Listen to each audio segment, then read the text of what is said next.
नौकर जोर लगा लगा कर मेरा मसाज करता। मैं उसको पैसे पकड़ाती तो कहता, रहने दो मालकिन, वसूली रात को करूंगा। मैं कुछ समझ नहीं पाती। जैसे जैसे वह मसाज करता मुझ पर खुमारी बढ़ती ही जाती और मैं सुकून से गहरी नींद सो जाती। लेकिन एक रात मुझे नींद नहीं आई। मेरे होश उड़ गए जब उस रात मसाज करते करते, मेरा नाम स्वराली है, मैं बहुत खूबसूरत थी, इसलिए शादी से पहले हर दिन मेरे लिए रिश्ता आता था। मैं अपने माँ बाप की इकलौती बेटी थी, इसलिए मेरा बाप चाहता था कि मैं डॉक्टर बनकर उसका नाम रोशन करूं। मगर जब मेरे लिए इतने अच्छे रिश्ते आते थे तो मेरी माँ मुझे कहती कि तुम अपनी पढ़ाई छोड़ दो ताकि मैं तुम्हारी शादी कर दूं। मगर मैं अपनी माँ से कहती थी कि मुझे तो डॉक्टर बनना है। मगर यह सुनकर मेरी माँ को गुस्सा आ जाता था और वह कहती थी कि तुम अभी शादी कर लो, ये डॉक्टर की बाद में कर लेना। मगर मेरा बाप नहीं मानता था, इसलिए मेरी माँ एक बुजुर्ग बाबा के पास गई और उनसे कहा कि मैं अपनी बेटी की शादी करना चाहती हूँ। मगर उसका बाप नहीं मान रहा।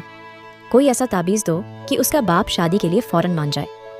उस बुजुर्ग ने मेरी माँ से 2000 रुपये लिए और ऐसा ताबीज़ दिया कि मेरा बाप मेरी शादी के लिए फ़ौरन मान गया।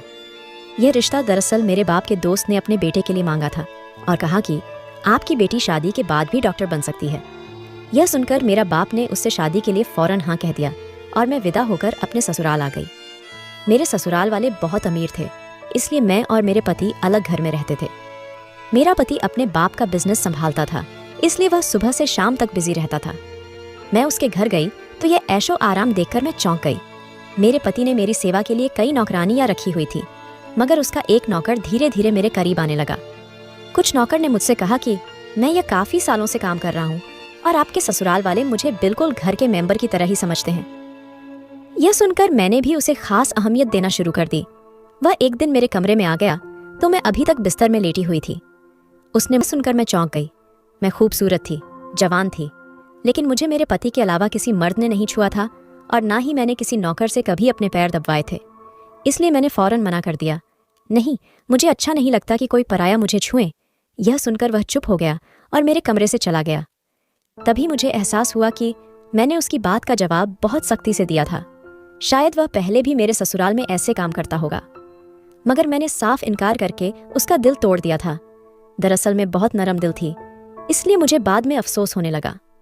मैं उसके बारे में सोचने लगी कि यह नौकर तो काफी जवान और खूबसूरत है, मुझे इससे पैर नहीं दबाना चाहिए था। शायद मेरे पति को यह बात अच्छी ना लगे। अगले दिन भी ऐसा हुआ। नौकर ने यही बात मुझे दोबारा कहा। मैं उस दिन बहुत थकी हुई थी, इसलिए मैंने अपने पैर बिस्तर से नीचे कर लिए और उससे कहा कि तुम मेरे पैर दबा दो। यह सुनकर वह खुश हो गया और उसने मेरे पैर दबाने शुरू कर दिए। वह इतने धीरे धीरे पैर दबा रहा था कि मुझे फिर से नींद आने लगी। यह देखकर वह नौकर कहने लगा, मालकिन आपको नींद आ रही है, आप बिस्तर पर लेट जाओ, मैं आपके पैर दबाता रहूंगा। मैं जैसे मदहोशी में थी, इसलिए फौरन बिस्तर पर लेट गई। वह नौकर बिस्तर पर आ गया और मेरे पैर दबाने लगा। उसके बाद मुझे होश नहीं रहा और मैं सो गई। मुझे नहीं पता था कि मैं कितने घंटे सोती रही। मेरी आंख खुली तो मैंने देखा कि वह नौकर अभी तक मेरे पैर दबा रहा था। यह देखकर मुझे उस पर तरस आ गया और मैंने हाथ बढ़ाकर अपने पर्स खोली और कुछ नोट निकाले और उस नौकर के हाथ में रख दिए। यह देखकर वह शर्माने लगा। मालकिन, आप मुझे पैसे देकर शर्मिंदा कर रही है, मेरी सैलरी अच्छी है, मुझे इन पैसों की ज़रूरत नहीं है। यह सुनकर मैंने उससे कहा कि यह पैसे तुम्हारी मेहनत के हैं। यह सुनकर उस नौकर ने मुझसे वह पैसे लिए और मेरे कमरे से निकल गया। मेरा पति रात को देर से आता था, इसलिए मैंने शाम को फिर उस नौकर को अपने कमरे में बुलाया और उसे से कहा कि तुम्हारी मालिश से मुझे बहुत अच्छी नींद आती है, इसीलिए जब तक मेरा पति घर नहीं आ जाता तब तक तुम मेरे कमरे में ही रहना। शायद नौकर को पैसे का लालच आ गया था, इसीलिए वह मेरी बात सुनकर खुश हो गया और कहने लगा, मैं तो आपका मामूली सा नौकर हूँ, जैसा आप कहोगे मैं वैसा करूँगा। आपके पैर दबाता रहूँगा ताकि आपकी थकान उतर जाए और आपको सुकून मिले। यह सुनकर मैंने उसे कहा कि तुम्हारे हाथों में जादू है, इसलिए तो मेरी सारी थकावट उतर जाती है। एक दिन नौकर ने मुझसे कहा कि आपकी सास भी कभी कभी मुझे मसाज करवा लेती थी। यह सुनकर मैं चौंक गई। मुझे मेरी सास ऐसी नहीं लगती थी, मगर वह नौकर झूठ बोलने वाला नहीं लगता था। मुझे ससुराल आए 1 महीना होने वाला था, इसलिए मैंने नौकरों को परख लिया था। वह मुझे हर बात सच ही कहता था। मेरे घर में नौकरानियां भी काम करती थी, मगर वह झूठी और बेईमान थी। वह मुझसे जो बात सुन लेती थी उसे पूरे मोहल्ले में मशहूर कर देती थी, इसलिए मैं उन्हें अपने कमरे में नहीं आने देती। यह नौकर इस घर का पुराना नौकर था इसलिए मैं उस पर भरोसा करती थी। नौकर भी मेरे कमरे में आता था, मगर अपनी नजरें झुकाकर रखता था।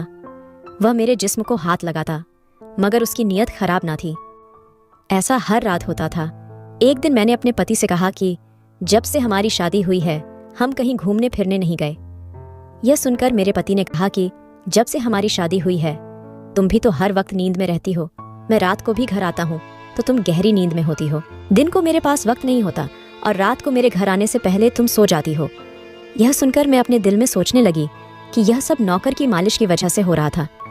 मेरे पति की शिकायत यही थी, मुझे रोज रात को अपने पति के लिए जागना चाहिए था। उस दिन मैंने फैसला किया कि आज रात जब नौकर मुझे मालिश के लिए कहेगा तो मैं इनकार करूंगी, ताकि मुझे नींद ना आए और मैं अपने पति के आने तक जागती रहूं। शाम हुई तो मैंने नहाकर खुद को खूब तैयार किया और दुल्हन बनकर बिस्तर पर बैठ गई। नौकर मेरे कमरे में आया तो उसने मुझे मालिश के लिए पूछा, मगर तो उसके हाथ में दूध का गिलास था। मैंने खाना नहीं खाया था, इसलिए फौरन दूध पी ली और अपने पति का इंतजार करने लगी, मगर मुझे नींद आ गई और मैं सो गई। सुबह में जागी तो नौकर फौरन मेरे कमरे में आया और कहने लगा, मालकिन आपके लिए नाश्ता लेकर आऊं? यह सुनकर मैंने अपने पति के बिस्तर की तरफ देखा, वह खाली था। यह देखकर नौकर कहने लगा, मालिक को जरूरी काम था, वह नाश्ता करके चले गए। यह सुनकर मेरा मूड खराब हो गया। मैं रात भर उसका इंतजार करती रही, मगर वह सुबह होते ही ऑफिस चला गया। मैंने नौकर से कहा कि मेरे लिए चाय ले आओ। नौकर कमरे से बाहर निकल गया। तभी मैंने अपने जिस्म की तरफ देखा तो चौंक गई। रात को मैंने दुल्हन का कपड़ा पहना हुआ था, मगर अब मेरा जिस्म पर कोई और कपड़े थे। मगर मैंने अभी जेवरात पहने हुए थे। मेरा सर भारी होने लगा। मुझे यह सोचकर चक्कर आने लगा कि रात को मेरे साथ क्या हुआ था और मेरे कमरे में कौन था और उसने मेरे साथ क्या किया था। मगर मुझे कुछ याद ना आया। मेरा दिल घबराने लगा और मैंने अपना सर पकड़ लिया।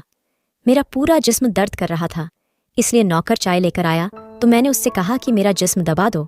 यह सुनकर वह बिस्तर पर आ गया और मुझे दबाने लगा। उस दिन मैं देर तक बिस्तर पर पड़ी रही। उस दिन मेरे पति अचानक घर आ गए। मैंने उसे देखा तो उस पर बरस पड़ी। मैं रात को तुम्हारे लिए दुल्हन बनकर जागती रही, मगर तुम नहीं आए। यह सुनकर मेरे पति कहने लगे, लेकिन मैं रात को कमरे में आया तो तुम गहरी नींद में थी, इसलिए मैंने तुम्हें नहीं जगाया। यह सुनकर मैं चौंक गई, मगर मेरे कपड़े किसने बदली किया और नींद पूरी होने के बावजूद मेरा जिस्म क्यों दर्द कर रहा है। मैं उलझ गई थी। मेरे पति कहने लगे, अच्छा ठीक है, मूड खराब करने की जरूरत नहीं है। मुझे आज रात एक काम के सिलसिले में बाहर जाना है, इसलिए देर हो जाएगी, मगर अभी मेरे पास 3-4 घंटा फ्री है। अगर तुम कहो तो हम अभी कहीं बाहर जा सकते हैं। यह सुनकर मेरा मूड खुद ब खुद ठीक हो गया और मैं सारी रात वाली बातों को भूलकर खुश हो गई। शादी के बाद यह पहला मौका था कि मैं अपने पति के साथ कहीं बाहर जा रही थी। मैं जल्दी जल्दी तैयार होने लगी, जबकि मेरा पति गाड़ी में बैठकर मेरा इंतजार करने लगा। उस वक्त नौकर मेरे कमरे में आ गया और मुझसे पूछा, मालकिन आप कहीं जा रही है क्या? यह सुनकर मैंने उससे कहा कि हाँ, मगर तुम क्यों पूछ रहे हो? यह सुनकर नौकर कहने लगा, मैं आपका नौकर हूँ, मगर आपको यही सलाह दूंगा कि आप बाहर नहीं जाओ, क्योंकि आपका जिस्म थक जाएगा। यह सुनकर मुझे गुस्सा आ गया और मैंने उससे कहा कि तुम मेरे नौकर हो, मेरे पति बनने की कोशिश मत करो। यह कहकर मैं बाहर चली गई। न जाने मुझे किस बात पर गुस्सा आ गया था। मैंने उस नौकर को खूब खरी खरी सुना दी। वह भी अपनी औकात जान गया था। तभी तो मैं जब घर आई तो वह मेरे सामने नहीं आया। मेरे पति मुझे गेट पर उतरकर वापस बाहर जा चुके थे। जबकि मैं अंदर आई तो मेरा सारा जिस्म बुरी तरह दुख रहा था। शायद मेरे जिस्म को मालिश की आदत हो गई थी। तभी तो रात होते ही वह मालिश के लिए तड़पने लगता था। लेकिन मैंने उस नौकर को नाराज कर दिया था, इसलिए आज वह मेरी मालिश करने नहीं आया। मगर मुझे उसकी जरूरत थी, इसलिए मैंने एक नौकरानी को बुलाया और उस नौकर को बुलाने को कहा। थोड़ी देर गुजरी थी कि वह नौकर मेरे कमरे में आ गया, मेरे बिस्तर पर बैठ गया और चुपचाप मेरे पैरों को दबाने लगा। यह देखकर मुझे शर्मिंदगी हुई। मैंने उसे इतना बुरा भला कहा, मगर उसने मेरी बात को बिल्कुल बुरा नहीं माना। मैंने उसे चुप देखा तो कहने लगी, मुझे उस वक्त पता नहीं क्या हो गया था, इसलिए मैंने तुम्हें खरी खरी सुनाई। मैं इतने दिनों के बाद अपने पति के साथ कहीं बाहर जा रही थी, इसलिए मुझे तुम्हारा टोकना नहीं अच्छा नहीं लगा, इसलिए मुझे माफ कर दो। मैं उसकी मालकिन थी और उसे इस काम के पैसे देती थी, मगर अब भी मुझ में इंसानियत जिंदा थी, इसलिए मैंने मालिक होकर भी नौकर से माफी मांग ली, क्योंकि वह भले ही नौकर था मगर वह एक इंसान भी तो था। मेरी बात सुनकर वह नौकर कहने लगा, मैं आपका नौकर हूँ, इस काम के लिए मैं आपसे सैलरी लेता हूँ, इसलिए आपको हक है आप जो चाहे मुझे कह दे। यह सुनकर मैं चुप हो गई, मगर मैं सोच लिया कि आइंदा इससे ऐसा कुछ नहीं कहूंगी। वह उस रात देर तक मेरी मालिश करता रहा और फिर मुझे नींद आ गई। मुझे नहीं पता था कि नौकर मेरे कमरे से कब निकला और कब मेरे पति घर पर आया। मैं सुबह उठी तो मेरा पति बाथरूम में था और बाहर जाने के लिए तैयार हो रहा था। मैं उसे हैरानी से देखने लगी। पता नहीं आजकल मुझे क्या हो जा रहा था। नौकर की मालिश से मुझे इतनी गहरी नींद आती कि मुझे किसी बात का होश ना रहता था। मुझे इस बात का भी पता नहीं चलता था कि मेरा पति कब कमरे में आता था। मैं सोचने लगी कि इस नौकर की मालिश में ऐसा क्या जादू था कि वह मेरे पति के आने से पहले ही मेरी मालिश करता तो मैं अचानक गहरी नींद में सो जाती थी। सुबह जब मैं उठती तो मेरा सर भारी महसूस होता और मैं चलने फिरने के काबिल नहीं रहती। मगर यह बात मैंने अपने पति को नहीं बताई, क्योंकि मैं नहीं चाहती थी कि यह बात मेरे पति को पता चले कि मैं उस नौकर से मसाज करवाती थी। एक दिन मेरा पति दिन के वक्त घर पर ही रहा। मैंने नौकर से घर के सारे काम करवाए, अपने कमरे में नहीं आने दिया। नौकर भी घर के सारे काम करता रहा और मसाज वाली बात किसी के सामने अपने मुंह से नहीं निकाली। मैं भी चाहती थी कि यह बात किसी को पता ना चले।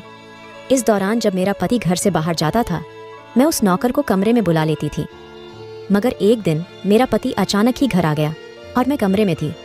यह सुनकर मैं बहुत घबरा गई और सोचा कि पति के आने से पहले नौकर को भगा दूं, मगर यह नौकर भी बड़ा समझदार था। मेरे पति के आने से पहले दूसरे काम पर लग गया और मेरे पति को कुछ पता नहीं चला।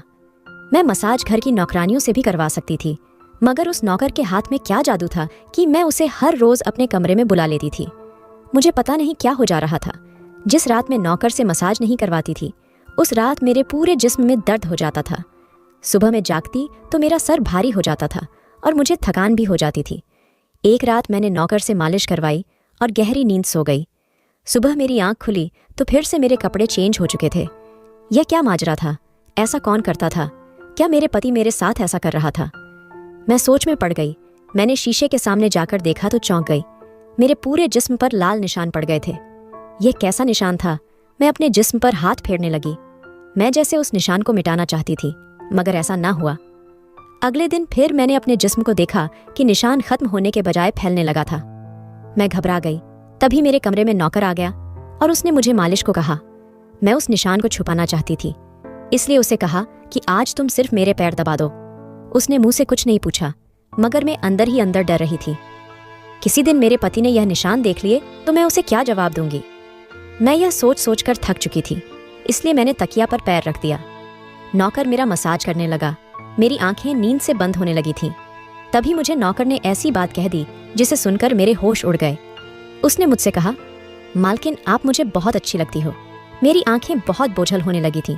मुझे उसकी बात समझ नहीं आई और फिर मैं गहरी नींद सो गई। सुबह मेरी आंख खुली तो मेरा पति भी बिस्तर में लेटा हुआ था। मेरा सर भारी हो रहा था और जिस्म दर्द से छूट रहा था, मगर उसके बावजूद मैं अपने पति के करीब गई और उसे धीरे से उस निशान के बारे में बता दिया। मैंने सोचा कि यह निशान बढ़ रहे थे, इसलिए मुझे यह बात अपने पति को बता देनी चाहिए। यह सुनकर मेरे पति ने मेरे जिस्म से कपड़ा हटाया तो वह उछल पड़ा। वह मुझसे दूर हो गया और कहने लगा, तुमने मुझे धोखा दिया है, बेवफाई की है और तुम्हें उसी की सजा मिली है। ये कोई बीमारी नहीं है, बल्कि तुम्हारा गुनाह है। मुझ में क्या कमी थी जो तुमने दूसरा मर्द तलाश कर लिया? मैं काम में बिजी था, मर तो नहीं गया था कि तुमने एक और चक्कर चला लिया। यह सुनकर मैं हक्का बक्का रह गई। मैंने उससे कहा कि यह आप कैसी बातें कर रहे हैं, मैं बेकसूर हूँ। मगर मेरा पति हंसने लगा और कहा कि यह निशान बता रहे हैं कि तुम गुनहगार हो, इसलिए मेरे घर से निकल जाओ। मैं तुम्हें तलाक के पेपर भेज दूंगा। उसने मुझे धक्के मार मार कर निकाल दिया। मैं रोते हुए अपने माँ बाप के घर आ गई और उन्हें अपनी बेगुनाही का यकीन दिलाया। वह मेरे अपने थे, इसलिए उन्होंने यकीन कर लिया। उन्होंने कहा कि वह मेरे पति से बात करने जाएंगे, मगर उनके जाने से पहले ही तलाक के कागज आ गए और मेरी हंसती मुस्कुराती दुनिया उजड़ गई। मैं इसका जिम्मेदार किसको ठहराती? कोई भी तो नहीं था। मैं कई दिनों तक रोती रही और मैं बिस्तर पकड़ लिया। मुझे ऐसा लगने लगा था जैसे मैं मरने वाली थी। एक दिन मेरी माँ मेरे कमरे में आई और कहने लगी कि तुमसे कोई मिलने आया है। मैं भाग कर गई कि शायद मेरे पति आए हो, उसे मेरी बेगुनाही का एहसास हो गया हो। मगर वहां मेरा पति नहीं था, बल्कि वही नौकर था जो उसके घर काम करता था। मैंने उसे आने का कारण पूछा तो वह कहने लगा, मैं आपके उन निशानों के बारे में जानता हूँ। यह सुनकर मैं चौंक गई। और ये निशान क्यों थे? यह सुनकर मैं खड़ी हो गई और उसके शर्ट का बटन एक झटके से खोल दिया। मुझे अब समझ आया कि मेरे पति ने मुझ पर इतने गंदे इल्जाम क्यों लगाए थे। यह देखकर मैं नौकर के सीने पर मुक्के मारने शुरू कर दिए। यह मेरे जिस्म पर कैसे आए? तुमने मसाज के बहाने मेरे साथ क्या क्या किया था? मुझे सच सच बताओ। यह सुनकर नौकर ने मेरे दोनों हाथ पकड़ लिए और कहने लगा, मेरा नाम विक्रम है और मैं तुम्हारे साथ यूनिवर्सिटी में पढ़ता था, मगर मुझे तुमसे प्यार हो गया। मैं भी डॉक्टर बनना चाहता था और मैंने सोचा था कि जब हम दोनों डॉक्टर बन जाएंगे तो मैं तुम्हारे बाप से तुम्हारा हाथ मांग लूंगा। मगर एक दिन तुम्हारी सहेली की जुबानी मुझे पता चला कि तुम्हारी माँ तुम्हारी शादी जल्द करना चाहती है, इसलिए मैंने डर कर तुम्हारे घर रिश्ता भेजा।